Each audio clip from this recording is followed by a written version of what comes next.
দুই দশকের মধ্যে এইচএসসিতে সর্বনিম্ন ফল, ন্যায্য নম্বর দিয়ে সততা দেখিয়েছে সরকার। রেজাল্টের এই বিপর্যয় অস্বস্তিকর মন্তব্য শিক্ষা উপদেষ্টা। সরকারকে সবাই ব্যতিব্যস্ত রেখেছে যেন নির্বাচন করতে না পারে, মন্তব্য মির্জা ফখরুলের। আর কোনো আপোষ নয়, জনগণ ভোট চায়। জুলাই সনদ নিয়ে কোনো ছাড় নয়, আইনি ভিত্তি ছাড়া স্বাক্ষর অনুষ্ঠানে যোগ দেবে না এনসিপি। কয়েকটি দলের নোট অব ডিসেন্ট নিয়ে গণভোটের দাবি নেতাদের। রাকসু নির্বাচনের ভোট গ্রহণ চলছে, মুছে যাচ্ছে আঙুলের কালি। স্বচ্ছতা নিয়ে প্রশ্নবিদ্ধের সুযোগ নেই। চাকসুর 24টি পদে শিবির প্যানেলের নিরঙ্কুশ জয়। দেখছিলেন ক্রাউন 7 সংবাদ শিরোনাম, এবার বিস্তারিত। 2025 সালের এইচএসসি ও সমমান পরীক্ষা এবার পাশ করেছে 58.83% শিক্ষার্থী। জিপিএ 5 পেয়েছেন 69,097 জন। এই ফলাফলে গতবারের চেয়ে পাশের হার কমেছে 19%। জিপিএ 5 নেমেছে অর্ধেকে। রেজাল্টের এই বিপর্যয় অস্বস্তিকর বলে মন্তব্য করেছেন শিক্ষা উপদেষ্টা ডক্টর সিআর আবরার। গোড়া শক্ত না হওয়ায় ফলাফলে ধস নেমেছে বলে মনে করেন তিনি। জিয়াউল হক সবুজের রিপোর্ট। বৃহস্পতিবার প্রকাশ হয়েছে এইচএসসি ও সমমানের পরীক্ষার ফল। এই পরীক্ষায় অংশ নেয়া 12,35,000 পরীক্ষার্থীর মধ্যে পাশ করেছে 7,27,960 জন। সব বোন মিলিয়ে এবার পাশের গড় হার 58.83%। এসএসসি ও এইচএসসি পরীক্ষার ফলাফল অনেককে বিস্মিত করেছে। পাশের হার এবং জিপিও 5 এর সংখ্যা আগের বছরের তুলনায় কম। বিভাগ ভিত্তিক ফলাফলে ঢাকায় পাশ করেছে এবার 64.62% শিক্ষার্থী, বরিশালে 62.57, রাজশাহীতে 59.40, দিনাজপুরে 57.49, চট্টগ্রাম বোর্ডে 52.57, সিলেটে 51.86, ময়মনসিংহে 51.54, যশোরে 50.20, কুমিল্লা বোর্ডে 48.86, মাদ্রাসা বোর্ডে 75.61 এবং কারিগরি বোর্ডে পাশ করেছে 62.67% শিক্ষার্থী। গত বছর এইচএসসিতে গড় পাশের হার প্রায় 78% থাকলেও এবার এক লাফে নেমেছে 58%। জিপিএ 5 পেয়েছেন এবার 69,097 জন, যা আগের বছরের তুলনায় প্রায় 77,000 কম। আমরা অস্বস্তিতে আছি, কিন্তু আবার এটাও ঠিক, এই অস্বস্তিকে না থেকে আমি যদি মার্ক বাড়িয়ে দিতাম, সবাই যদি স্বস্তিতে থাকতো, এটা কারোর জন্য কোনো মঙ্গলদায়ক হতো না, না শিক্ষার্থীদের জন্য, না প্রতিষ্ঠানগুলোর জন্য, না অভিভাবকদের জন্য। কাজে আমরা যারা স্টেক হোল্ডার, অংশীদার শিক্ষাক্ষেত্রে, আমরা সকলেই সক্রিয় হই, আমরা সকলেই এখন এটাকে একটু ইতিবাচকভাবে এটাকে গ্রহণ করি। এইচএসসিতে শতভাগ পাশ করা শিক্ষা প্রতিষ্ঠানের সংখ্যাও এবার উদ্বেগজনক হারে কমেছে। 345টি কলেজ থেকে এবার শতভাগ পাশ করলেও 202টি কলেজ থেকে একজনও পাশ করেনি। আমরা এমন এক সংস্কৃতি গড়ে তুলেছি যেখানে সংখ্যাই সত্য হয়ে উঠেছিল, পাশের হারই সাফল্যের প্রতীক, জিপিএ 5 এর সংখ্যা ছিল তৃপ্তির মানদণ্ড। ফলাফল ভালো দেখাতে গিয়ে আমরা অজান্তেই শেখার প্রকৃত সংকট আড়াল করেছি। আজ আমি এবং আমরা, এই মন্ত্রণালয়, সেই সংস্কৃতির পরিবর্তন চাই। অতিরিক্ত নম্বর দিয়ে সন্তুষ্টি তৈরির পুরনো পথে না গিয়ে মন্ত্রণালয় এবার সততা প্রতিষ্ঠার নজির স্থাপন করল বলে দাবি করেছেন শিক্ষা উপদেষ্টা। এত বড় ফল বিপর্যয়ের পরও এই নিয়ে শিক্ষার্থীদের মধ্যে আন্দোলনের কোনো শঙ্কা দেখছেন না তিনি। সেটা আমরা আশঙ্কা করছি না। জিয়াউল হক সবুজ, বাংলা ভিশন, ঢাকা। এইচএসসির ফলাফলে মিশ্র প্রতিক্রিয়া জানিয়েছেন শিক্ষার্থী ও অভিভাবকরা। বৃহস্পতিবার সকাল থেকে রাজধানীর বিভিন্ন শিক্ষা প্রতিষ্ঠানগুলোতে জড়ো হতে থাকেন শিক্ষার্থী ও অভিভাবকরা। 2 বছর অক্লান্ত পরিশ্রমের পর কাঙ্ক্ষিত ফলাফল পেয়ে আনন্দিত শিক্ষার্থীরা। তবে এবছর প্রশ্নপত্র পদ্ধতিতে পরিবর্তন আসায় শিক্ষার্থীদের রেজাল্ট তুলনামূলক খারাপ হয়েছে বলে মনে করেন অভিভাবকরা। প্রশ্নের ধরন ও খাতা দেখায় পরিবর্তনের কারণে জিপিএ 5 কমে এসেছে বলে মনে করেন শিক্ষকেরা।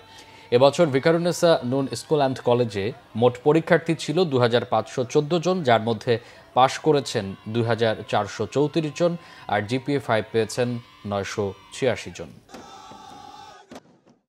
যেরকম ভুল ছিল, আনপ্যাটার্ন ছিল, আমরা এক্সামের টাইমে অনেক বেশি মানসিকভাবে ভেঙে পড়েছিলাম। যা রেজাল্ট করছি তাই আলহামদুলিল্লাহ, আল্লাহর কাছে শুকরিয়া। রেজাল্ট নিয়ে অনেক টেনশনে ছিলাম, তো যাক আলহামদুলিল্লাহ। লাস্ট যে পরীক্ষাগুলো হয়েছে এটা প্রশ্নের প্যাটার্নটা একটু ইজি ছিল, আর দিস ইয়ার যে প্রশ্নগুলো হয়েছে, প্রশ্নটা আসছে, এগুলো একটু চেঞ্জ। পোস্টের সাথে অ্যাডজাস্ট করতে তাদের কি সময় হয়েছে বা পোস্ট তারা বুঝতে পারেনি, এই ধরনের একটা ব্যাপার ছিল। কিছু পোস্টে ভুল ছিল, এটা আমি যেতে চাই না। আসলে প্রকৃত মেধার মূল্যায়নই হয়েছে। বিএনপি মহাসচিব মির্জা ফখরুল ইসলাম আলমগীর বলেছেন, অন্তর্বর্তীকালীন সরকারকে সবাই ব্যতিব্যস্ত করে রেখেছে যেন নির্বাচন করতে না পারে। দেশ বাঁচাতে জনগণ আগে নির্বাচন চায়, অথচ কিছু দল নির্বাচন পেছানোর পায়তারা করছে। প্রতিশোধ নয়, প্রতিহিংসা নয়, মানুষের ভালোবাসা অর্জন করবে বিএনপি। ঠাকুরগাঁওয়ের বেগুনবাড়ি ইউনিয়নবাসীর সাথে সকালে এক মত বিনিময় সভায় প্রধান অতিথির বক্তব্যে তিনি এসব কথা বলেন। জানান, জনগণ পিআর পদ্ধতি বোঝে না, নির্বাচন হলে, সরকার গঠন হলে সব সমস্যা সংসদে আলোচনা করা যাবে। এ সময় বিএনপির আমলে ঠাকুরগাঁও ও দেশের বিভিন্ন উন্নয়ন কর্মকাণ্ড তুলে ধরে আবারও ধানের শীষে ভোট চাইলেন বিএনপির এই নেতা। এখন এই দুর্বল সরকারটা, অন্তর্বর্তীকালীন সরকার, পিছনে কোনো লোকে নাই, তাকে এত ব্যতিব্যস্ত করে ফেলার কোনো মানে আসতে পারে না। তারা করতেছে এটা একটাই উদ্দেশ্য, নির্বাচনটা যেন না হয় তার ব্যবস্থা করা। জনগণ নির্বাচন চায়, জনগণ ভোট দিতে চায়, তাদের জনপ্রতিনিধি নির্বাচিত করতে চায়। বন্ধুগণ, এইখানে আমরা কোনো আপোষ করব না, মানুষ কোনো আপোষ করবে না। এই জন্য এখন সব পিআর বাদ দিয়ে আসেন, সঠিকভাবে নির্বাচনটা করে যেই জিতবে, মানুষ যাকেই ভোট দিবে, তারা সংখ্যাগরিষ্ঠতা লাভ করবে, তারা সরকার গঠন করবে। বাকি সবাইকে নিয়ে আমরা এই সমস্যাগুলো সমাধান করব। আদেশ জারি সহ 3টি শর্ত না মানলে জাতীয় নাগরিক পার্টি জুলাই সনদে স্বাক্ষর করবে না বলে জানিয়েছেন দলটির আহ্বায়ক নাহিদ ইসলাম। জুলাই সনদের বাস্তবায়ন এবং দেশের সাম্প্রতিক রাজনৈতিক পরিস্থিতি নিয়ে সংবাদ সম্মেলনে তিনি এই কথা জানান। নাহিদ ইসলাম বলেন, আইনি ভিত্তি ও আদেশের ব্যাপারে নিশ্চয়তা ছাড়া সনদে স্বাক্ষর করলে মূল্যহীন হবে। বলেন, সংস্কার প্রস্তাবে কিছু কিছু দলের কিছু বিষয়ে নোট অব ডিসেন্ট রয়েছে, এটা থাকতেই পারে। তবে এনসিপির দাবি ছিল নোট অব ডিসেন্ট নিয়ে গণভোট হবে। জনগণ পক্ষে ভোট দিলে জুলাই সনদ অনুমোদিত হবে। পরবর্তী সংসদে যার কনস্টিটিউট পাওয়ার থাকবে তারা সনদ অনুযায়ী সংবিধান সংস্কার করবে। পুরো প্রক্রিয়ার মূল জায়গায় থাকবে অর্ডার। এই আদেশের ভিত্তিতে গণভোট হবে এবং পুরো প্রক্রিয়ায় এগোবে। জুলাই ঘোষণাপত্রে প্রতারণা হয়েছে অভিযোগ করে তিনি বলেন, যার অর্থ নেই এমন আরেকটি ঘটনার সাক্ষী হতে চায় না এনসিপি। অর্ডার জারির আগে স্বাক্ষর সেটা কিন্তু কেবলমাত্র সেরিমনিয়াল, সেটা আনুষ্ঠানিকতা। আমরা ওই আইনি ভিত্তি ছাড়া এবং অর্ডারের ব্যাপারে নিশ্চয়তা ছাড়া আমরা যদি সনদে স্বাক্ষর করি সেটা মূল্যহীন হবে এবং পরবর্তীতে সরকার অর্ডার আসলে কিসের প্রেক্ষিতে দিবে, কোন কি টেক্সট থাকবে সেই নিশ্চয়তা আমরা পাচ্ছি। সেই বিষয়টা নিশ্চিত না হওয়া পর্যন্ত আমরা জুলাই সনদে স্বাক্ষরের যেই অনুষ্ঠান বা যে আয়োজনটা চলতেছে সেখানে আমরা নিজেরা অংশীদার হব। জুলাই সনদে অবশ্যই আইনি ভিত্তি প্রদান করতে হবে এবং সেই আইনি ভিত্তির মধ্য দিয়ে সামনে নির্বাচন অনুষ্ঠিত হতে হবে। এখনো পর্যন্ত অনেকগুলো জায়গাতে অস্পষ্টতা রয়ে গেছে। আমরা মনে করি অস্পষ্টতা রেখে, জাতিকে অন্ধকারে রেখে কোন ঐক্যবদ্ধ প্রক্রিয়া সফলতার মুখ দেখতে পারে না। রাজশাহী বিশ্ববিদ্যালয় কেন্দ্রীয় ছাত্র সংসদ, রাকসু ও হল সংসদ নির্বাচনের ভোট গ্রহণ চলছে। উৎসব মুখর ও শান্তিপূর্ণ পরিবেশে ভোট দিচ্ছেন সাধারণ শিক্ষার্থীরা। আঙুলের অমোচনীয় কালি উঠে যাওয়ার অভিযোগ করে জাল ভোটের আশঙ্কা করলেও জয়ের ব্যাপারে আশাবাদী ছাত্রদল সমর্থিত প্রার্থীরা। পোলিং এজেন্টদের অসহযোগিতা করা হচ্ছে বলে অভিযোগ ছাত্র শিবির প্রার্থীদের। তবে উপাচার্য বলেছেন, একজনের একাধিক ভোট ঠেকানোর আরও ধাপ রয়েছে। অমোচনীয় কালি উঠে গেলেও ভোটের স্বচ্ছতায় সমস্যা নেই। সহকর্মী নাবিল জাহাঙ্গীর ও পরিতোষ চৌধুরী আদিত্যের তথ্যে এবং এম সেলিমের তোলা ছবিতে রিপোর্ট করছেন ইমরুল কায়েস। দীর্ঘদিন পর রাজশাহী বিশ্ববিদ্যালয় কেন্দ্রীয় ছাত্র সংসদ, রাকসু ও হল সংসদ নির্বাচনে ভোট দিচ্ছেন শিক্ষার্থীরা। সকাল 9টায় শুরু হয়েছে ভোট গ্রহণ।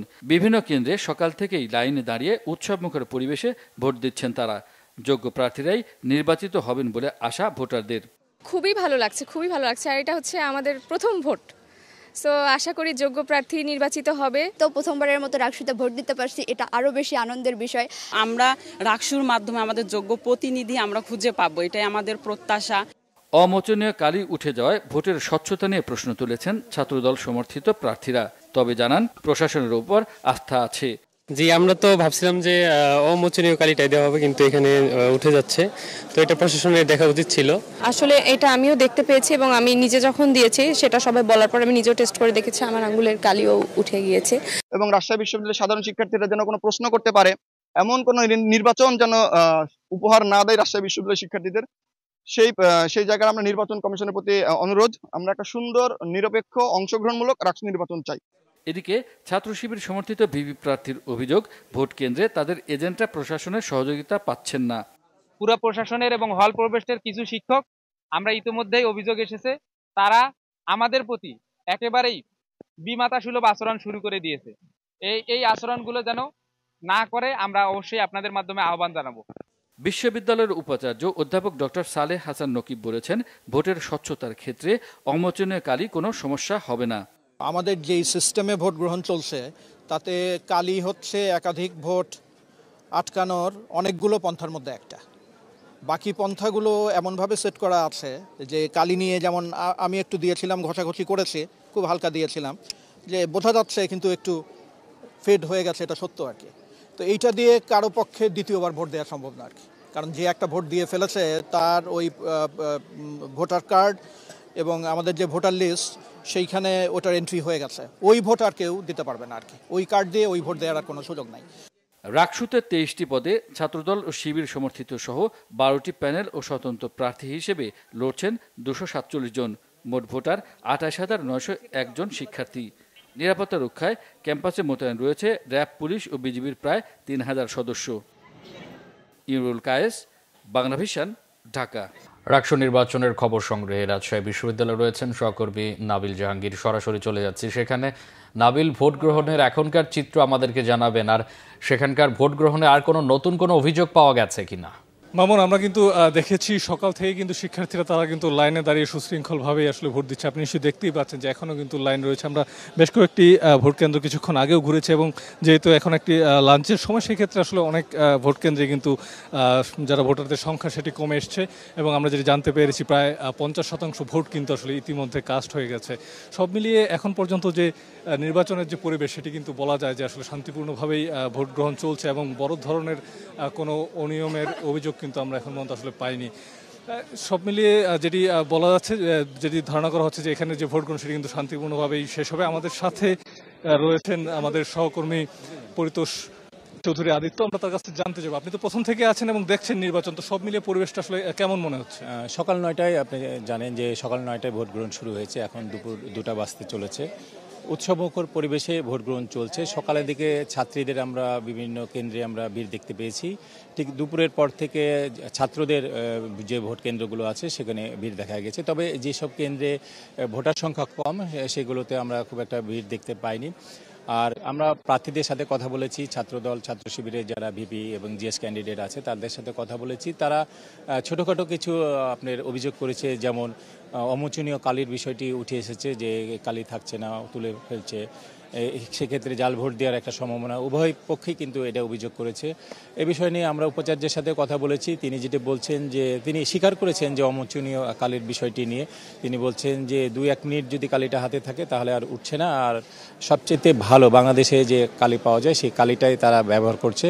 আর আইন শৃঙ্খলার যদি আমরা একটু কথা বলতে চাই, যে সকাল থেকেই কিন্তু একদম নিরাপত্তার বেষ্টনীতে ঢাকা আছে রাজশাহী বিশ্ববিদ্যালয়। গেটের থেকে কিন্তু যারা বহিরাগত বা যারা অছাত্র তাদেরকে ঢুকতে দেওয়া হচ্ছে না, ছাত্ররাই প্রবেশ করছে এবং এখন পর্যন্ত শান্তি শৃঙ্খলাভাবে ভোট গ্রহণ চলছে। আরেকটা বিষয় জানিয়ে রাখি, দুপুর 2টার দিকে ছাত্র শিবির কেন্দ্রীয় গ্রন্থাগারের সামনে সাংবাদিক সম্মেলন করেছে, হয়তো তারা সেখান থেকে কোনো আপডেট কিছু আমাদেরকে তথ্য জানাবে। ধন্যবাদ আপনাকে মামুন। যেমনটা শুনছিলেন, সব মিলিয়ে কিন্তু শান্তিপূর্ণভাবেই আসলে ভোট গ্রহণ চলছে এবং বেশ কিছু ছোট ছোট কিছু অভিযোগ রয়েছে।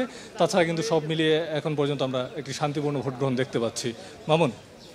নাবিল, আপনাকে অসংখ্য ধন্যবাদ। দীর্ঘ 44 বছর পর আবারও চট্টগ্রাম বিশ্ববিদ্যালয় কেন্দ্রীয় ছাত্র সংসদে চাকসুর নেতৃত্বে ফিরেছে ইসলামী ছাত্র শিবির। ভিপি, জিএস সহ 26 পদের মধ্যে 24টিতে নিরঙ্কুশ জয় পেয়েছে সংগঠনটির সমর্থিত প্যানেল সম্প্রীতির শিক্ষার্থী জোট।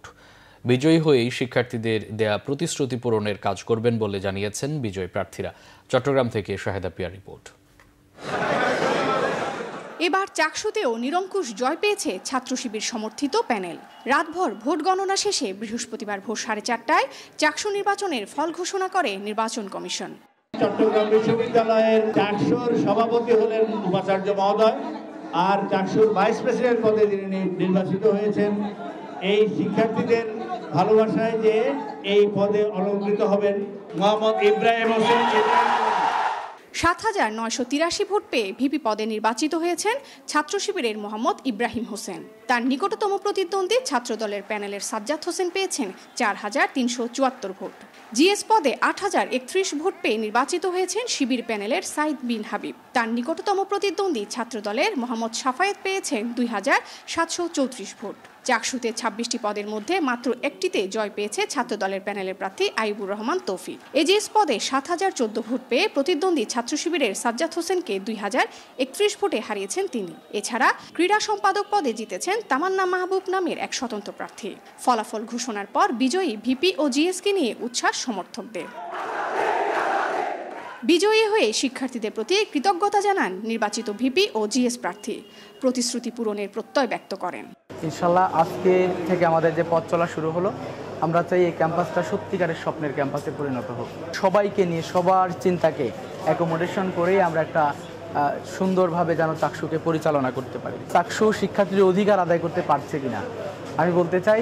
আমরা যদি কখনো পথ ভুলে যাই, কখনো যদি শ্রুতি বিশ্রুতি আপনাদের মনে হয়, আপনারা অবশ্যই আমাদেরকে পরামর্শের মধ্যে রাখবেন। এই চট্টগ্রাম বিশ্ববিদ্যালয়কে একটি গোটা বিশ্বের বুকে একটি আধুনিক বিশ্ববিদ্যালয় এবং উন্নত বিশ্ববিদ্যালয় হিসেবে গড়ে তুলতে আপনাদের সবার সহযোগিতা এবং পরামর্শ আমরা কামনা করে কথা। চাকসু নির্বাচনে ছাত্র শিবির প্রথমবারের মতো জয় পেয়েছিল ১৯৮১ সালে। এরপর ১৯৯০ সালের নির্বাচনে সর্বদলীয় ছাত্র ঐক্যের কাছে হেরে যায় তারা। এরপর দীর্ঘ ৩৫ বছর চাকসুর আর কোনো নির্বাচন হয়নি। শাহেদা পিয়া, বাংলা ভিশন, চট্টগ্রাম। জুলাই আগস্ট হত্যায় শেখ হাসিনা ও আসাদুজ্জামান খান কামালের সর্বোচ্চ শাস্তি মৃত্যুদণ্ড চেয়েছে প্রসিকিউশন। আজ ৩ জনের বিরুদ্ধে যুক্তিতর্ক উপস্থাপন শেষ করে এই আবেদন করে প্রসিকিউশন। যুক্তিতর্ক উপস্থাপনকালে চিফ প্রসিকিউটর বলেন, শেখ হাসিনা ছিল অপরাধের নিউক্লিয়াস। তিনি সকল অপরাধীদের প্রাণ ভোমরা ছিলেন। তাই ১৪০০ জনকে হত্যার দায়ে ১৪০০ বার ফাঁসি হওয়া দরকার। কিন্তু বাস্তবে সেটা সম্ভব নয়। অন্তত একবার ফাঁসি দেয়াই হবে যুক্তিযুক্ত। তবে অপর আসামি ও রাজসাক্ষী সাবেক আইজিপি চৌধুরী আবদুল্লাহ আল মামুনের সাজার বিষয়ে ট্রাইব্যুনাল সিদ্ধান্ত নেবে। এই মামলায় সোমবার আসামিপক্ষ তাদের যুক্তি উপস্থাপন করবে। এদিকে চানখারপুল ৬ জনকে হত্যার মামলায় আজ অবশিষ্ট সাক্ষ্য প্রদান করবেন উপদেষ্টা আসিফ মাহমুদ সজীব ভুঁইয়া। এছাড়া আশুলিয়া হত্যা মামলার পরবর্তী সাক্ষ্য গ্রহণের জন্য আগামী সোমবার দিন ধার্য করেছে ট্রাইব্যুনাল ২। আমরা সংবাদ শেষ করব ক্রাউন 7 শিরোনামগুলো আরেকবার জানিয়ে। ২ দশকের মধ্যে এইচএসসিতে সর্বনিম্ন ফল, ন্যায্য নম্বর দিয়ে সততা দেখিয়েছে সরকার। রেজাল্টের এই বিপর্যয় অস্বস্তিকর মন্তব্য শিক্ষা উপদেষ্টা। সরকারকে সবাই ব্যতিব্যস্ত রেখেছে যেন নির্বাচন করতে না পারে, মন্তব্য মির্জা ফখরুলের। আর কোনো আপোষ নয়, জনগণ ভোট চায়। জুলাই সনদ নিয়ে কোনো ছাড় নয়, আইনি ভিত্তি ছাড়া স্বাক্ষর অনুষ্ঠানে যোগ দেবে না এনসিপি। কয়েকটি দলের নোট অব ডিসেন্ট নিয়ে গণভোটের দাবি নেতাদের। রাকসু নির্বাচনের ভোট গ্রহণ চলছে, মুছে যাচ্ছে আঙুলের কালি। স্বচ্ছতা নিয়ে প্রশ্নবিদ্ধের সুযোগ নেই। চাকসুর ২৪টি পদে শিবির প্যানেলের নিরঙ্কুশ জয়। এই ছিল এখনকার মতো। পরে সংবাদ বিকেল ৪টায়। এর আগে ৩টা রয়েছে নিউজ টপ 10 দেখার আমন্ত্রণ রইল। এছাড়া বাংলা ভিশন সংবাদ ও সংবাদ সংশ্লিষ্ট অনুষ্ঠান দেখতে ভিজিট করুন www.bpnews24.com ও facebook.com/banglavisionnews এবং সাবস্ক্রাইব করুন youtube.com/banglavisionnews। এতক্ষণ সাথে থাকায় অসংখ্য ধন্যবাদ।